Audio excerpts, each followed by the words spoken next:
Praise the lord. యేసునామ స్మరణ అనే ఉదయకాల కార్యక్రమానికి మీ అందరికీ ఆహ్వానమండి. ఈ ఉదయకాలం ఎలాగున్నారు? చక్కటి వాగ్దానంతో దేవుడు మన ముందున్నారు. ఆ వాగ్దానం ఏంటో విందాము. ఆదికాండము 28:14 నీవు పడమటి తట్టును, తూర్పు తట్టును, ఉత్తరపు తట్టును, దక్షిణపు తట్టును వ్యాపించెదవు. ఎంత గొప్ప వాగ్దానం కదండి.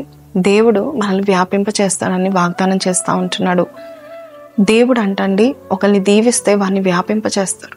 వారి నివాస స్థలాన్ని, వారి సంతానాన్ని, వారి వృత్తిని, వారి తలాంతులను వ్యాపింప చేస్తూ ఉంటాడు. ఈరోజు అట్టి వాగ్దానము నీకు నాకు దేవుడు దయచేస్తూ ఉంటున్నాడు. మరి ఈ వాగ్దానము దేవుడు యాకోబుకి ఇచ్చినట్టుగా మనం చూస్తున్నాము. మీరు సంఖ్యాకాండం 24 వెళ్ళే వరకే దేవుని యొక్క వాగ్దానం నెరవేర్చబడింది. యాకోబు యొక్క నివాస స్థలాలు లేక యాకోబు యొక్క గుడారాలు వ్యాపించబడ్డాయంట. వాగు వలె వ్యాపించాయని దేవుని యొక్క వాక్యం సెలవిస్తుంది. నిజమే, దేవుడు మనల్ని అలాగ వ్యాపించాలని, మన నివాస స్థలాలను కూడా అలాగ వ్యాపించాలని దేవుడు కోరుకుంటూ ఈరోజు ఇటు వాగ్దానం ఇస్తున్నాడు. మరి వాగు ఎలాగ వ్యాపిస్తుంది? నీరు ఉంటేనే వ్యాపిస్తుంది. మరి క్రమంగా నీరు వస్తూ ఉంటే వ్యాపించబడుతూ ఉంటుంది. వాగులో నీరు లేకపోతే అది ఎండిపోయినట్టే, అది వ్యాపించదు. అలాగే మన జీవితంలో కూడా వాక్యం అనే నీరు మనలో ఎక్కువగా ఉన్నట్లయితే దినానికి మనం వ్యాపిస్తూ ఉంటాము. దేవాది దేవుడు ఒకరిని దీవిస్తే వారిని వ్యాపించడానికి ఇష్టపడతాడు. కాబట్టి వారిలో వాక్యం అనే నీరు ఉన్నట్లయితే దినానికే కాదు, మనం ప్రతి విషయంలో వ్యాపిస్తాము. ఆదికాండం 49:22 ఒక చక్కటి మాట ఉంది. యోసేపు అంట ఫలించడి కొమ్మ అంట. ఆయన ఒక కొమ్మ గోడ మీద నుండి ఎక్కి వ్యాపించిందంట. ఎంత గొప్ప వాగ్దానము! యోసేపు జీవితంలో మరి వ్యాపించే ఒక దీవెన ఉందంట. ఈరోజు అదే దీవెన మనకు దేవుడు దయచేస్తున్నాడు. పడమటికి, తూర్పుకి, ఉత్తరకు, దక్షిణకు మనం వ్యాపించాలని ఆయన మనస్ఫూర్తిగా కోరుకుంటున్నాడు. అయితే మనం వాగు వల్ల వ్యాపించాలంటే నీరు ఉండాలి. అలాగే మన జీవితంలో దేవుని యొక్క వాక్యము దివారాత్రులు మనం ధ్యానించినప్పుడు మనం వ్యాపిస్తాం. ఈ వాగ్దానం మీతో మాట్లాడినట్లయితే చిన్న ప్రార్థన చేస్తాను. కళ్ళు మూసుకోండి.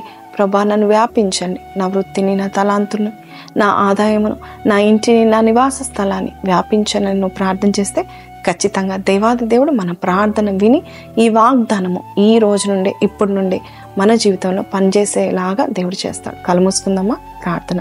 పరిశుద్ధుడా, మహోన్నతుడు తండ్రి, నీవు వాగు వల్ల వ్యాపిస్తామని చెప్పిన వాగ్దానము ఈరోజు మా అందరికి ఇస్తున్నావు.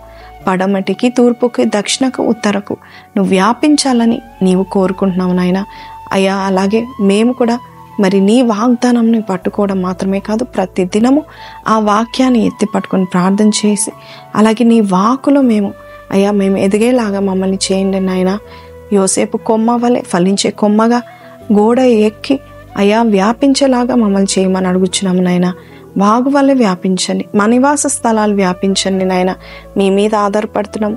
నీవే మాకు సహాయం చేసి ఇట్టి దీవెన నా జీవితంలో నెరవేరుస్తామని నమ్ముచు యేసు పరిశుద్ధ నామములో అడిగి వేడుకొంచున్నాం తండ్రి. ఆమెన్. సో ప్రైజ్ లార్డ్ అండి. చాలా చక్కటి వాగ్దానం విన్నాం కదా. మరి ఎవరికి ఇష్టం ఉండదు ఇంక్రీజ్ అవ్వడం. God is saying I will increase you. నీవు వ్యాపిస్తావు, నువ్వు స్ప్రెడ్ అవుతావు. దేవుడు నీకు అంత మంచి వాగ్దానం ఇచ్చున్నాడు. కాబట్టి ఈ దినమంతా కూడా దేవుని స్తుతించండి. మనం వ్యాపించాలని ఆయన కోరుకుంటా ఉంటున్నాడు. సో దేవుని వాక్యం ద్వారా మనం వ్యాపిస్తామని కూడా దేవుడు మనకు ఆన్సర్ని కూడా ఇచ్చాడు. సో ఆ వాక్యాన్ని చదువుదాం, వాగ్దానాన్ని నెమరవేసుకుందాము. మన జీవితంలో ఈ వాగ్దానం నెరవేర్చబడేంత వరకు దేవుడు మనల్ని విడిచిపెట్టాడు. ఈ వాగ్దానం మీతో మాట్లాడితే అనేకులకు షేర్ చేయండి. అలాగే మీ స్టేటసెస్లో, అలాగే మీ సోషల్ ప్లాట్ఫామ్స్లో ఈ యొక్క లింక్ని షేర్ చేయండి. మళ్ళా రేపు కలుద్దాం. అంతవరకు సెలవు. Blessed day.